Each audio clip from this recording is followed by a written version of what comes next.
Stage మీద ఉన్నటువంటి పెద్దలకు, నాతో పాటు ఉన్న రైతు సోదరులకు నా నమస్కారము. నేను సంగారెడ్డి కాన్స్టిట్యుయెన్సీ కొండాపూర్ మండల్ గంగారం విలేజ్ నుంచి వచ్చాను.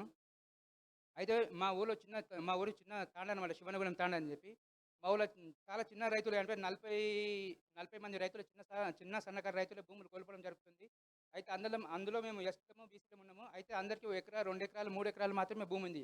అందరికి అంత కొద్దిగా ఎక్కువ ఎవరైనా ఇద్దరు ఉంటే ముగ్గురు, నలుగురికి ఒక 4, 5 ఎకరాల భూమి ఉండొచ్చు. అంత కొద్దిగా ఎక్కువ పెద్ద భూములు లేవు సార్. ఇంకే అయితే నేను స్టేజ్ మీదకొచ్చడం ఫస్ట్ టైమ్ మాట్లాడడం వచ్చి కొద్దిగా ఏమైనా స్టేజ్ ఫియర్ ఉండొచ్చు. అలాంటి భయం ఉండొచ్చు. సో, ఏమనుకోవద్దు సార్. నేను చెప్పే సబ్జెక్ట్ మాత్రం నా రైతుల తరపున ఆవేదన మాత్రం తెలియజేయాలనుకున్నా కాబట్టి ఖచ్చితంగా ధైర్యం చేసుకొని వచ్చాను సార్.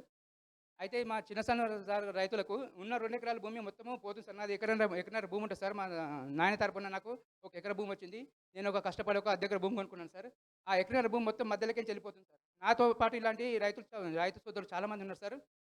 సో, అది వెళ్ళిపోయిందనుకో నాకు జీవనోపాధి లేదు సార్. అది తప్ప నాకు ఇంకా వేరే ఉపాధి లేదు. నేను పూలు, కూరగాయలు పండించుకొని బతుకుతున్నాను సార్. అవి తీసుకొచ్చి రోజు మార్కెట్ తీసుకొచ్చి పూలు, పండ్లు అమ్ముకొని బతుకుతున్నాను సార్. అది పోయిందనుకో నాకు ఇంకా వేరే జీవన ఆధారం లేదు. నాతో పాటు మా ఊరు నాకు ప్రజలకు గాని ఎలాంటి ఆధారం లేదు సార్. మొత్తం 99% మొత్తము ఊరు మొత్తము వ్యవసాయం చేసుకొని బతుకుతున్నాం సార్. ఇంకెలాంటి ఉద్యోగాలు ఉంటే ఒక ఇద్దరు ఉద్యోగాలు ఉండదు తప్ప పెద్ద ఊరు లేవు సార్. చిన్న విలేజ్ సార్. మాది 100 గ్రామాల విలేజ్ సార్. 100 ఇండ్ల విలేజ్ సార్.